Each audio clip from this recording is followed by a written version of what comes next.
already in the United Kingdom with the two kids.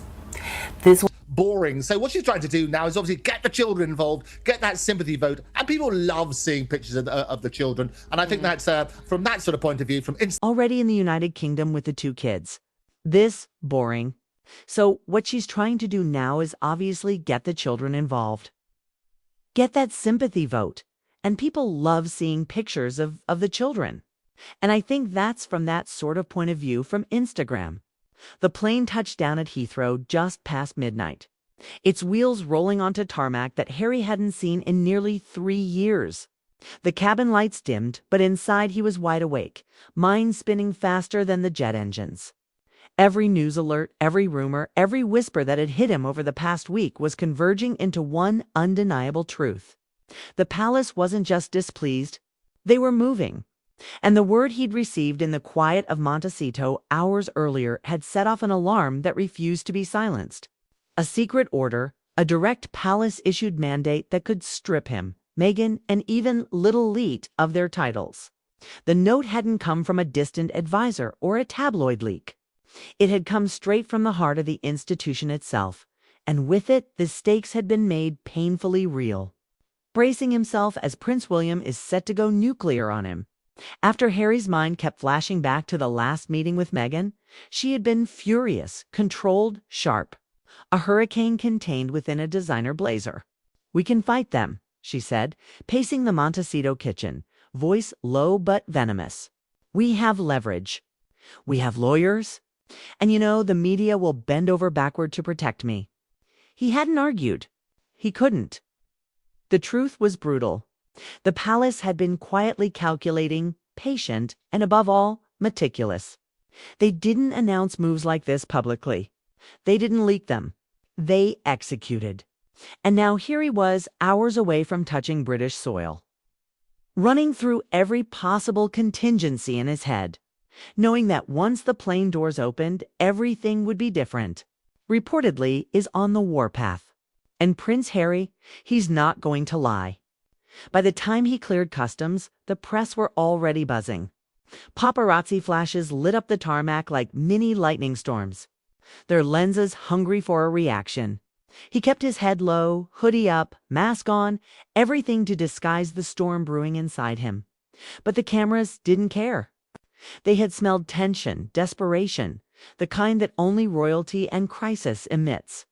Even as he drove through the quiet London streets, Harry's phone never stopped buzzing. Messages from aides, lawyers, media contacts, some frantic, some conspiratorial, all hinting at the same thing. The palace had moved, and the Sussexes' positions were under immediate threat. His father, King Charles, is great following their first meeting in 19 months, which was over a cup of tea and just 55 minutes long. That's all we got from Harry directly. And I gotta say, I'm not mad at that answer. It's a nice, okay. By the time he reached the temporary residence arranged for him, a townhouse near Kensington Palace, it felt more like a fortress than a home. Every security protocol was in place. Every window, every door monitored, and yet none of that helped the anxiety clawing at him. He could feel Meghan's energy through the phone, sharp and unrelenting. She wanted him focused, ready to strike legally if necessary, but even she hadn't fully grasped the depth of what was about to hit them. That night, in the dim glow of the sitting room, he scrolled through the leaked document again. The language was precise, almost surgical, effective immediately. All royal titles conferred upon Prince Harry and associated family members are subject to review and potential removal. There was no fluff, no apology, no warning, just cold formal authority. And embedded within it, the silent threat. Any misstep, any public comment, any perceived act of defiance would only accelerate the process. Harry ran a hand through his hair, pacing. He could hear Meghan on the other line, pacing herself, voice measured but electric. "This is what I've been warning you about," she said. "They'll try to corner us, make us act out so they can claim we're unstable, but we won't give them that. We'll control the narrative. Charles and Prince Harry have reunited for the first time in over a year. Control the narrative." The words echoed in his head as he sank into the chair, feeling the weight of 3 years of exile crash down. They had left for California seeking freedom, away from cameras, away from judgment, seeking a life where they could exist without scrutiny. And yet the palace had found them, reached across the ocean, and reminded them that no distance was safe. By morning, social media had already exploded. Leaks, speculation, and unnamed sources dominated every feed. Palace orders immediate review of Sussex titles. Royal crisis in London. Harry and Meghan faced secret threats. Every headline made his stomach twist. And amid the chaos, one thing was crystal clear. If they wanted to fight back, it had to be calculated, precise, and fast. Lawyers were already on conference calls, strategizing damage control. Meghan demanded to speak directly with advisors in London to understand the exact implications. Harry could hear her frustration, the mix of anger and disbelief that always seemed to precede her fiercest decisions. "They think they can intimidate us," she said. "They're about to find out they've underestimated us." He tried to focus, tried to map out his next steps. He needed to meet with a palace liaison, someone who could clarify the order and, if possible, by time. But every contact felt like a potential trap. In the world of royalty, secrecy wasn't just a tool, it was a weapon. And if the palace wanted them cornered, there would be no mercy, no error allowed. By late morning, Harry had donned a tailored suit, ready for a meeting with his representatives and the palace officials. As he walked through the townhouse's hallway, the weight of history and expectation pressed down on him. Every step felt like crossing a battlefield. Every breath a silent negotiation with fate. And yet, beneath it all, there was a flicker of determination. He had faced scrutiny before, endured judgment, and survived attacks on every front. But this was different. This was the palace itself, moving silently but decisively. Reminding him that exile had limits and even distance couldn't protect against authority. My favorite source for royal news. And quite right. Not that we're biased. Harry said in his BBC interview that he was forced to step away from royal duty due to security concerns. I thought Harry and Meghan had decided to leave royal duty. The drive to the meeting was tense. Harry stared out the window, absorbing the muted gray of London under a winter sky. No tourists, no fanfare, just the cold reality of what awaited him. And in the back of his mind, the single question that refused to be answered: what would Meghan do next? She had been the force behind so many of their strategic moves in California, orchestrating partnerships, media appearances, and brand alignments that kept them relevant, visible, untouchable. And now this, a direct strike from the palace, threatened to undo years of careful planning. He felt the pressure of the moment, the dual weight of his own legacy and the expectations Meghan had built around them. By the time he entered the secure meeting room, the gravity of the situation became tangible. Lawyers, aides, and palace intermediaries had already gathered. Each faced a mix of professionalism and subtle tension. The door closed behind him, and the room seemed to contract. "We understand the situation is urgent," said one lawyer, voice calm but firm. "The palace has acted quickly, and there's little room for error. Every move we make from this point will either stabilize your positions or accelerate the consequences." From Radar Online exclusive. The signs Prince William will never reunite with desperate brother. Harry and how he's set to go nuclear and strip him of all. Harry nodded, feeling the room shift beneath him. He could hear Meghan's voice in his head, commanding, unyielding. She would want a plan, a counter, a way to turn the palace's strike into leverage. But the reality was stark. This wasn't a press cycle. This wasn't a social media backlash. This was the monarchy itself, operating with centuries of authority, and Harry and Meghan were on the defensive. Minutes stretched into hours as strategies were discussed, contingencies analyzed, and potential outcomes mapped. Every option came with risk, every statement scrutinized. The palace's orders were not just a threat, they were a blueprint for control, and their reaction had to be precise. By the time Harry left the meeting, the sky outside had darkened. London streets quiet but watchful. He took a deep breath, feeling the enormity of the day pressing down on him. He had returned to the UK in less than 24 hours, rushed across an ocean, and now faced the full weight of palace power. And through it all, one truth remained. They were running out of time. The evening air in London was sharp, cutting through Harry's suit like the reality of the situation cut through his mind. Every step toward the car felt like an acknowledgement of just how exposed he was. The palace had struck first, quietly, decisively, and now the Sussexes were forced into a corner that felt impossibly small. Harry could feel the weight of expectation, not just from Meghan, but from the public, from veterans he once served alongside, and from the invisible eyes of the monarchy itself. Back at the temporary townhouse, his phone buzzed incessantly.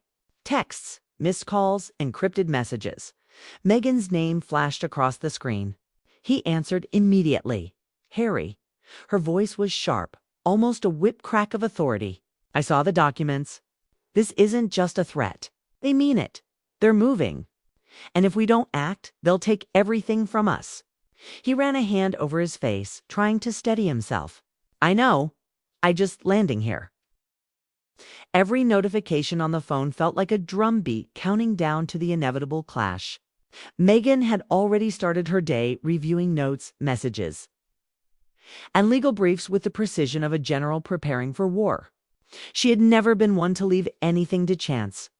Her eye for detail, her understanding of leverage, and her uncanny ability to read both the media and the palace's intentions were all in overdrive.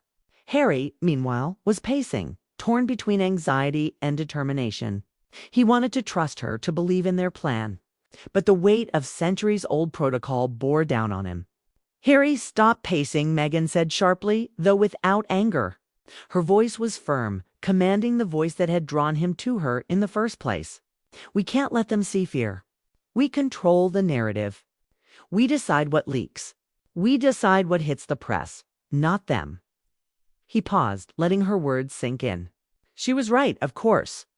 But the palace had been meticulous, strategic. Every move they made had been anticipated. And now they weren't just fighting for titles. They were fighting for the very foundation of their public identity. By mid-morning, the first wave of news hit the media. Headlines screamed across every outlet, both in print and online. Sussexes targeted in palace power move. Titles at risk. Secret order leaked. Royal showdown brewing in London. Social media exploded with speculation. Loyalists, critics, and casual observers alike weighed in, dissecting every word, every glance, every possible motive. Harry's phone never stopped buzzing. Calls from aides, legal teams, advisors, and friends poured in. Some offered reassurance, others urgent warnings. Every message seemed to carry an undercurrent of dread. But Meghan remained a rock. She read through every brief, made notes, and mapped out potential responses with a clarity that made Harry both in awe and quietly fearful of the scale of what they were facing. They want us reactive, she said at one point, eyes scanning a detailed timeline she had drawn up overnight. We go first. We make the statements. We create the optics. They respond to us, not the other way around. Harry nodded, though a part of him still felt trapped. The palace's move was unprecedented in its subtle ruthlessness. A secret order had been circulated, one that could strip them of their titles without public debate. This wasn't a threat that could be shrugged off. It was a weapon quietly aimed, loaded, and ready to fire. By noon, Meghan decided it was time to act. She drafted a carefully worded statement to be released to select media outlets, framing the Sussexes' position with strength and defiance while still maintaining an air of dignity. Harry watched as she worked, a mixture of admiration and helplessness filling him. This was her battlefield, and she was in full command. This isn't just about us, Meghan said as she typed. It's about how we protect our children, our family, and the legacy we're building if we falter. It's not just our names. They'll take everything, including how Leet sees her place in the world. Harry swallowed hard, the truth of her words sinking in. The stakes were higher than he had imagined. Every move they made was being watched, calculated, and judged, not just by the public, but by those with the authority to end their royal identity in an instant. By early afternoon, the palace responded. A brief, almost procedural statement appeared. The review concerning the Sussexes is ongoing. No further comment will be made until conclusions are drawn. The language was sterile, measured, but every word carried a weight of implication.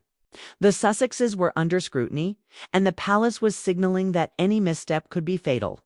Social media erupted further. Clips of past appearances, interviews, and public engagements were recirculated, dissected for any sign of weakness.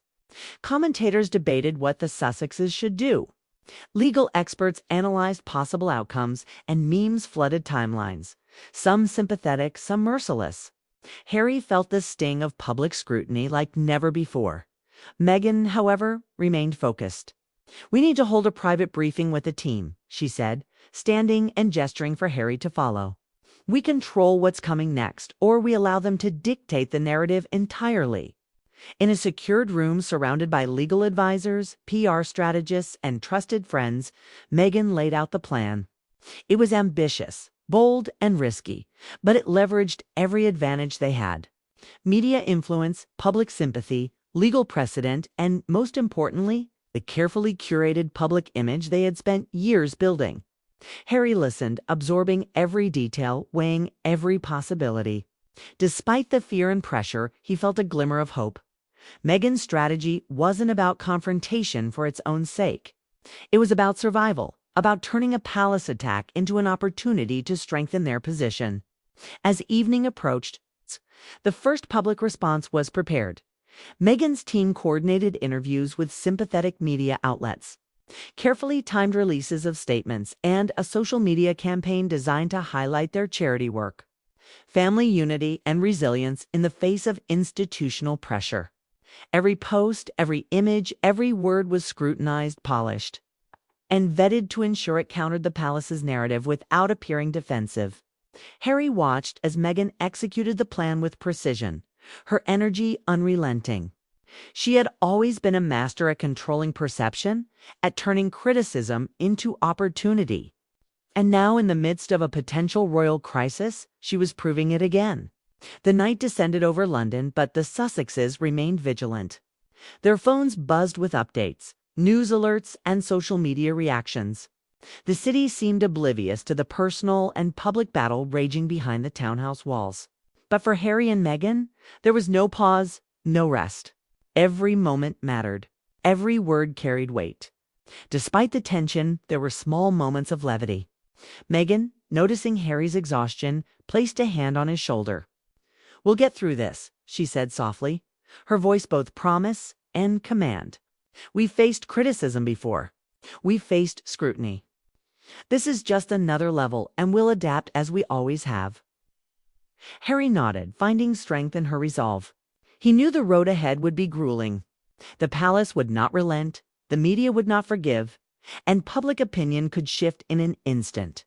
But for now, with Meghan by his side, he felt a renewed sense of purpose.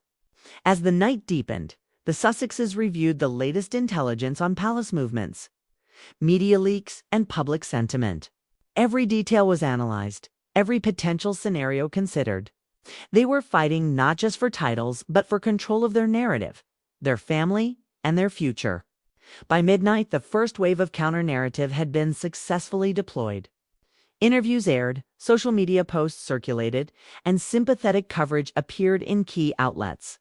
The palace, for the first time, was on the defensive, forced to respond to the Sussexes' coordinated strategy rather than dictating the pace themselves. Harry finally allowed himself to sit, exhausted but determined. Meghan, reviewing her notes one last time, looked at him with a mix of reassurance and steel. "We're not finished," she said, "but we've taken the first step, and that step matters." He reached for her hand, feeling both the weight of the crisis and the strength of their partnership. "I trust you," he said quietly. "Completely." And in that moment, despite the looming threat of palace action, media scrutiny, and public judgment, there was a shared understanding. They would face this together, navigating the storm with strategy, resolve, and the unshakable belief that their story was far from over. The sun had long set over London, leaving the city bathed in the muted glow of streetlights. But inside the Sussexes' townhouse, the night felt relentless. Harry and Meghan were still poring over briefings, analyzing every new report. Every subtle palace move and every ripple on social media. Each update felt like a fresh challenge. A new layer of tension added to an already explosive situation. News outlets had started framing the Sussexes' return as a direct response to palace pressure. Headlines screamed, "Prince Harry flies back amid royal storm." "Sussexes scramble as palace threatens titles," and "Meghan and Harry versus Buckingham. The ultimate showdown." Social media exploded with speculation. Loyalists voiced outrage on both sides. Some for the palace's authority, some for Meghan and Harry's audacity. Every clip of the couple was dissected. Every past interview replayed, every smile scrutinized. Meghan, however, remained unflappable. Her focus sharpened with each news flash. "Harry," she said, voice calm but firm. "They want panic. They want us making mistakes. They've tried this before, but this time we're going to control it, not them." Harry, exhausted and tense, nodded. He tried to draw strength from her confidence, though the knot of anxiety in his stomach refused to untangle. He was acutely aware of what was at stake: titles, public image, and above all, the future of their family. The palace's move wasn't just a procedural threat. It was a message, and it was personal. By early morning, their legal team had crafted responses to multiple potential scenarios. Statements ready for press leaks, pre-approved social media posts, strategies for interviews if the palace went public with further details. Every angle had been mapped, every possible palace maneuver countered with a preemptive plan. Meghan moved through the strategy sessions like a chess master, anticipating moves 5 steps ahead. "They underestimate us," she said, glancing at Harry. "They think distance. Titles and public pressure can control us. But we've built influence, narrative control, and loyalty, and now it's time to use it."